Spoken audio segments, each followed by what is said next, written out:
السلام علیکم۔ الحمدللہ پہلا روزہ جناب سحری کا رکھ لیے ہے، یہ 1 منٹ پہلے، اور یہ سحری کا ٹائم ہے، اذان بالکل ہونے والی ہے، اور تمام مسلمانوں کو ہم جو ہے نا وہ مبارکباد پیش کرتے ہیں سحری کی۔ سحری جو ہے وہ کھانا سنت ہے اور روزہ رکھنا فرض ہے، ٹھیک ہے نا جی۔ تو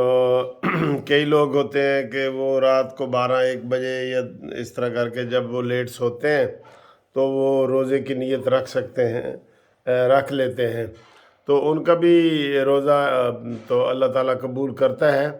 لیکن جو علماء بتاتے ہیں کہ جی سحری کھانا جو ہے نا خاص طور پہ یہ مسلمانوں کی ایک خاص نشانی ہے، ٹھیک ہے نا جی۔ تو اس لیے جو ہے نا وہ سحری کھانا سنت ہے،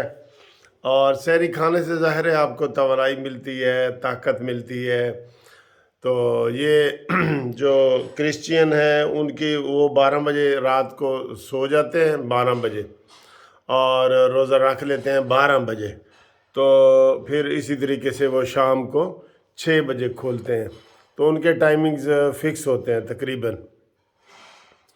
وہ جیسے مشہور ہے شام کو وہ ستارہ دیکھتے ہیں، یعنی کہ وہی 6 بجے کا انہوں نے وہ بتایا ہے، 12 بجے سے 6 بجے تک۔ تو ہمارا یہ ہوتا ہے کہ جناب سحری تک یہ سحری تک یہ خاص رعایت ہے، 12 بجے کے بعد یعنی دیکھیں نا 1 2 3 4 5 گھنٹے مزید بھی ہم کھا پی سکتے ہیں، 5 گھنٹے یعنی کہ 12 بجے کے بعد بھی 5 گھنٹے مزید کھا پی سکتے ہیں۔ اور آج جو الحمدللہ جو پہلا روزہ ہے اور وہ 23 مارچ ہے، اور آپ کو یہ بھی پتہ ہے کہ پاکستان جو ہے وہ 27 رمضان کو پاکستان بنا تھا، 27 رمضان کو۔ تو یہ بڑی خوش قسمتی ہے ہماری کہ ہمارا پاکستان جو ہے 27 رمضان المبارک کو پیدا ہوا، یعنی کہ نیا پاکستان بنا۔ تو اور آج چھٹی بھی ہے 23 مارچ کی، تو ہم آپ کو رمضان کی بھی مبارکباد دیتے ہیں، اور ہم آپ کو اس کی 23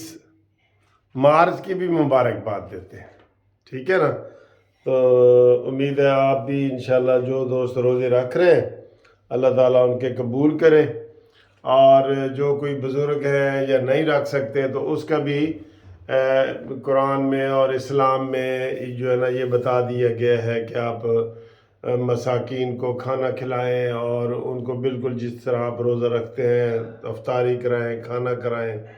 یہ چیزیں اس میں ساری لکھی ہوئی ہیں۔ تو ہم آپ سب کو بس سحری کی یہی مبارکباد پیش کرنی تھی رمضان کی، تو وہ آپ قبول کرے، اللہ تعالیٰ آپ کے روزے بھی قبول کرے اور ہمارے بھی قبول کرے۔ تو انشاءاللہ تعالیٰ آپ سے ملاقات ہوگی، ٹھیک ہے جی،